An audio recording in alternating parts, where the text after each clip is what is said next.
Okay, looks like everybody's here. Thank you again for showing up, everybody. I would just like to thank everyone for attending today's webinar. Today's topic is going to be solar panel energy monitoring. This is going to be our last webinar of 2019, so I'd like to wish everyone a happy holidays, a happy new year, and we look forward to seeing you all again in 2020.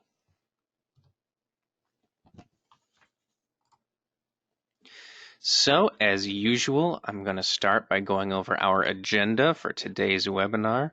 As I said, the topic is monitoring solar energy production. So we'll be going over how solar power generation works and what exactly needs monitoring. We'll discuss some factors to consider when designing a solar power monitoring system, what types of equipment you will need, and how that equipment fits into the overall system, including SCADA. And as always, we'll close the discussion with a Q&A session with some of our engineers. So I will ask that you hold your questions until the end or just type them into the chat box and we'll get to them at the end. Before I begin, here's a little background for anyone who doesn't already know. ICP-DAS was established in 1993. Their headquarters is located in Hsinchu, Taiwan. ICP-DAS USA, that's us, was launched in 2001 to support the North and South American markets. We have over 200 R&D engineers, and we work closely with them to add new features to our products, develop new products, and to support our customers. Most of our products are RoHS compliant, meaning they are lead-free. Okay, so to begin the discussion proper, it will be helpful to keep in mind the types of equipment you'll be dealing with, both in terms of solar panel energy production and in terms of monitoring. So of course, we're going to have photovoltaic solar panels, power inverters, because solar panels always put out DC power. We are going to be talking about current input sensors with AC and DC inputs, analog input modules to collect data from our current sensors, communications switches and converters is important in building a data acquisition and control network, especially over the large distances that we're talking about in terms of solar. And then importantly, our monitoring software, where you'll actually get to see and manipulate that data that you're going to be collecting. And that includes data logging software, GUI displays for kilowatt hour production and temperature data. Also, we have some software that can send you email and SMS alarms, custom reports, and offers remote monitoring through a browser. Okay, now that we know what to look out for, the types of equipment we'll be dealing with, let's talk about the general architecture of solar power production plants. So this is what we're looking at here is what most people picture when they think about solar power. A bank of photovoltaic arrays all contributing to a larger, usually much larger solar power plant. And in the diagram, you can see some of our critical components. What we're looking at is 5 rows of fixed tilt solar panels, each contributing to a single inverter, then sending power to a larger distribution network. Something to think of here is whether your solar installation is going to be using fixed tilt panels or an axial tilt. There are 1, 2, and 3 axis tilt panels that can be employed that track the sun. And a little bit later, we will be talking about some software that makes it easier to track the position of the sun based on your latitude and longitude. And at the very end, we can talk a little bit more about the motion controls that we have available. Okay, so another type of solar power generation system to be aware of is the self-contained or grid-connected building and home photovoltaic solar power generator. So what we're looking at is something similar but on a smaller scale. It uses all the same components but in a different configuration. The solar panels are fixed, usually laid flat on the roof, or in terms of a large building, they might have fixed tilt panels.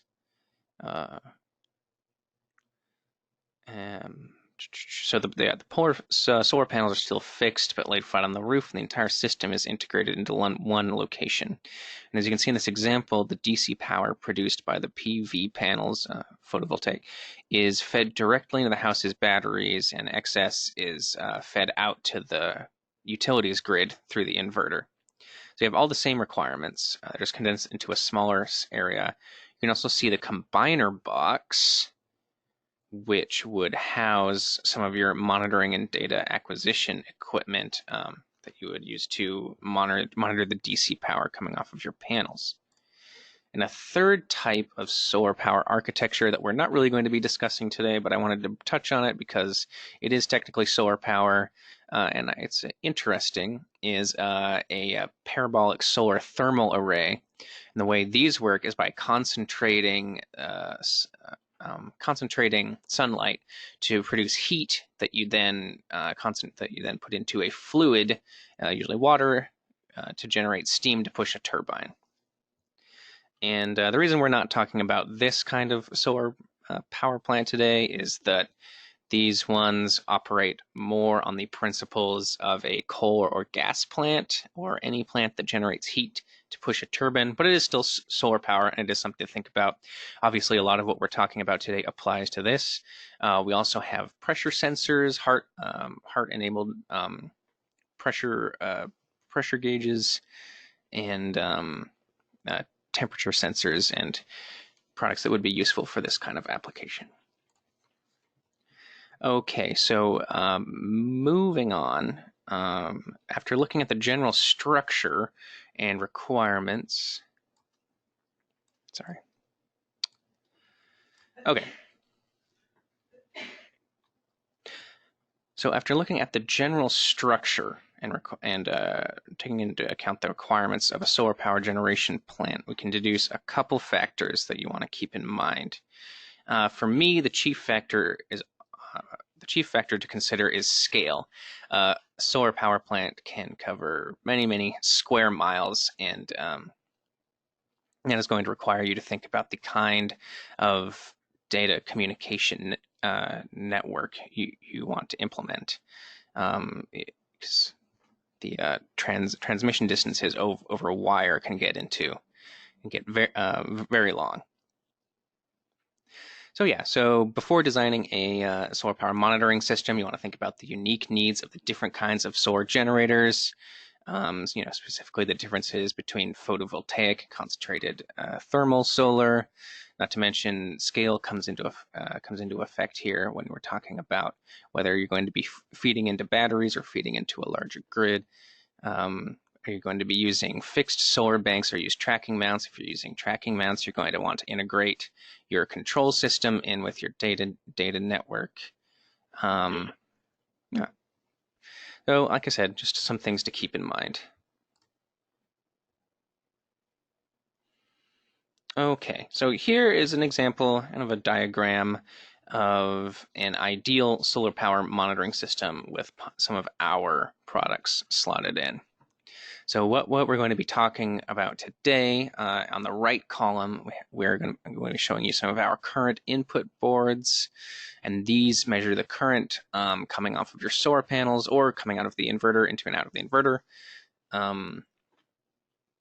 And that is just going to be monitoring energy production. And then you're going to need some of our data acquisition DC input modules, and those are going to collect the data coming off of your current input sensors or your current input boards, and put that into a machine-readable format, and communicate it to your SCADA system. And we're not talking about any particular PACs or panel PCs or view pads today. Any specific controllers, but they will feed into your control and display system. We bring up fiber switches because with the distances involved, fiber is sometimes advantageous. Also, cellular and other wireless data transmission methods are also particularly advantageous when it comes to large solar installations. And Some of the features on the software end here on the left. Obviously, you can get live monitoring of the energy coming in. It said we can program alarms based on configurable conditions. Obviously, you can log data, put that into a spreadsheet or a SQL database. The software that we're going to be talking about later, which is Indusoft, it allows you to view trends and historical behavior, generate custom reports, and remote monitoring, so you can monitor through a browser at a remote location, offsite. Okay, so now we're going to dig into some of the specifics. On this diagram, we're showing you some specific products. So we have the DN843i-CT series, which is our current transformer, voltage and current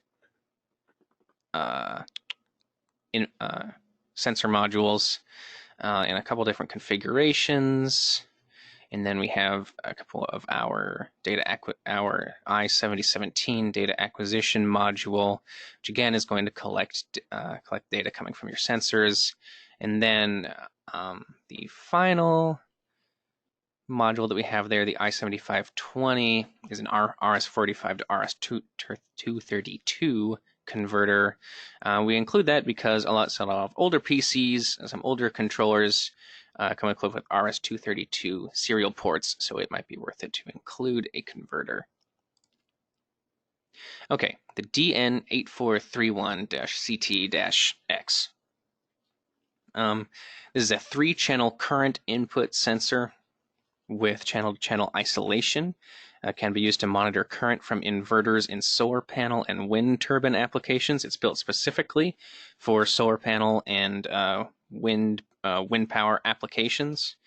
It turns the current into voltage, which can be measured with an analog input type data acquisition module for analysis. Monitors current from inverters, turns the current into voltage, which can be measured with an analog input type. I already said that. And the 4 different versions that you see here are for plus to minus 1 amp to plus to minus 50 amps.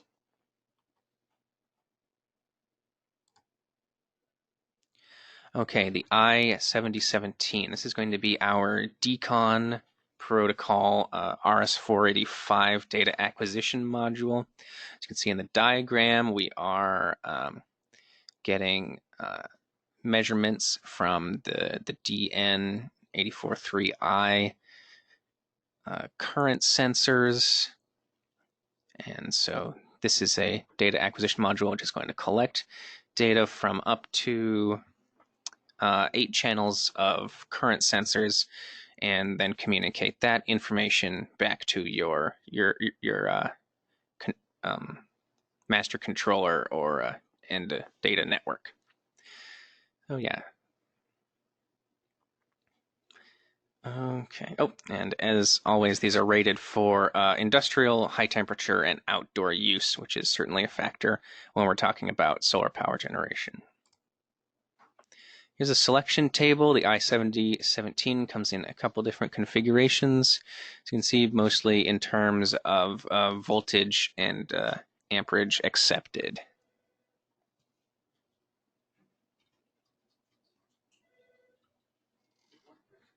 All of these are the 8-channel version, except for the Z, which we will get to later, which is the 10-channel differential.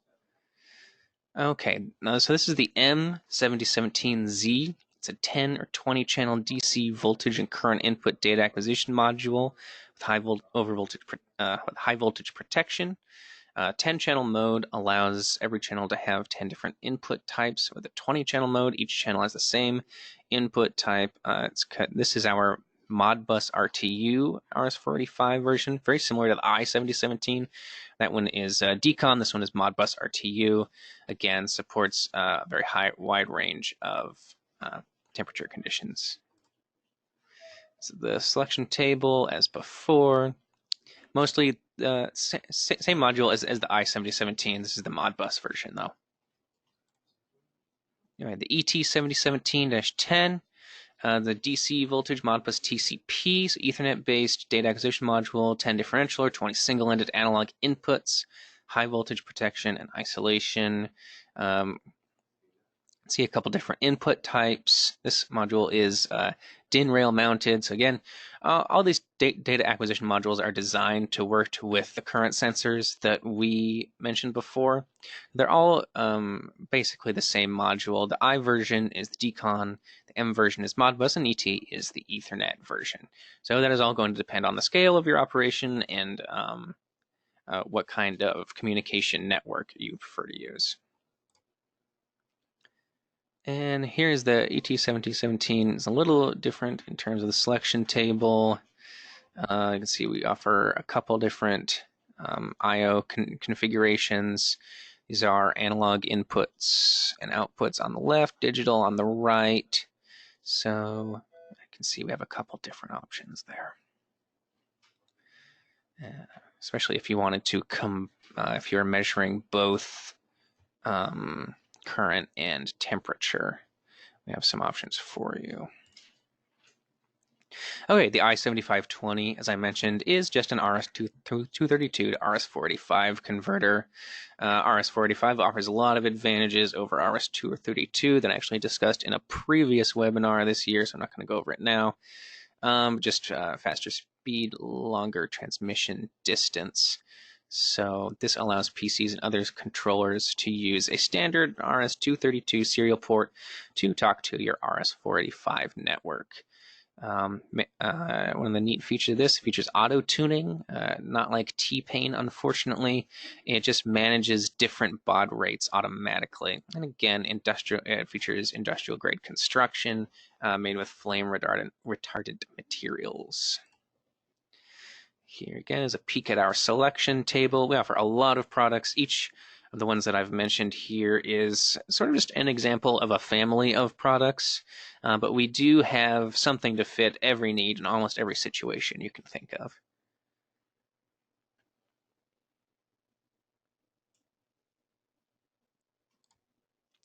Okay, for a second, I want to talk about the ZT2550. This is an RS-485 or a serial to ZigBee host converter. And ZigBee offers a lot of unique advantages when it comes to large outdoor installations where you're measuring power output from a lot of different solar banks. And using a mesh network means that each node can be used, or certain nodes can be used as a repeater for the network that can keep it going over a wide area. So if you're using a lot of these, as you would be in a solar installation, it can make sense to go with a ZigBee mesh network. These modules are very low power consuming. And yeah, so the ZigBee wireless does offer a lot of advantages over wired in a wide area outdoor network. So this is some options in terms of the ZigBee converters.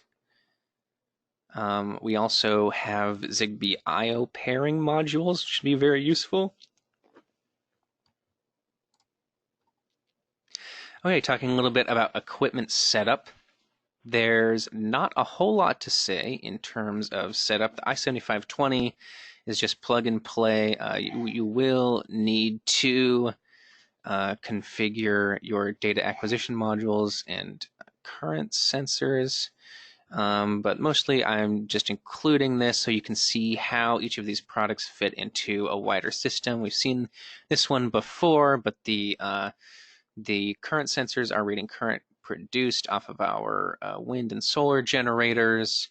Data is collected into the 7017 family of data acquisition modules, which is then communicated to a PC controller, or you can imagine that going through a ZigBee converter, talking to an automation controller, which can then communicate with can offer motor controls, alarms and sensors and that sort of thing. And then over here on the right, you see just an example of a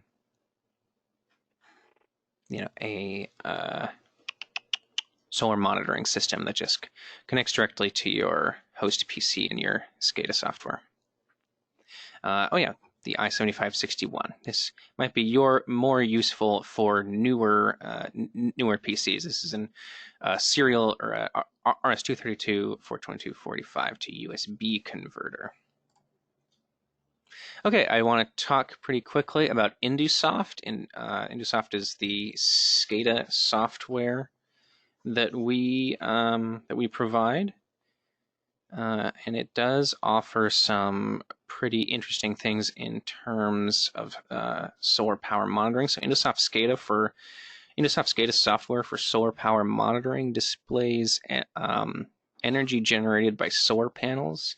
It'll show trends, it logs data, it can send email alarms. You can generate customized reports. It supports multiple languages, and you can access it by a web browser over a remote. You can access it remotely through a web browser. Specifically for solar, the Indusoft solar software has some interesting features where you can automatically adjust the solar panel angle based on the time of day and location. Or you can adjust location you can see here in this fuzzy picture, you can adjust your location based on a bunch of presets, or you can enter your latitude and longitude. But that about wraps it up for today's webinar. If you have any questions, feel free to ask them now. Just go ahead and enter them into the chat box. And we do have engineers here on the call to answer some of your more technical questions. I have a question. Is anyone monitoring questions? Yes, we are monitoring questions. Sorry about that. But yeah, we are going to get to those now at the end. Okay, sorry, here's a question we just got. Does your equipment interface with SunSpec Modbus inverters, etc.? Steve or Robert, do you want to take that one?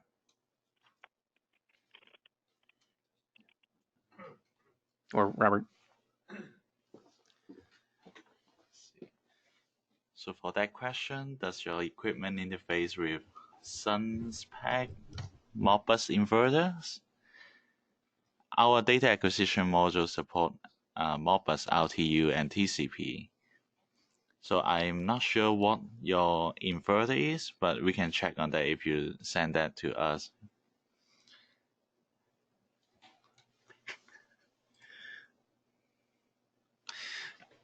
For the next question, can you monitor batteries? I have to know what the model of that battery is. You can send that to our email also. We can verify for you.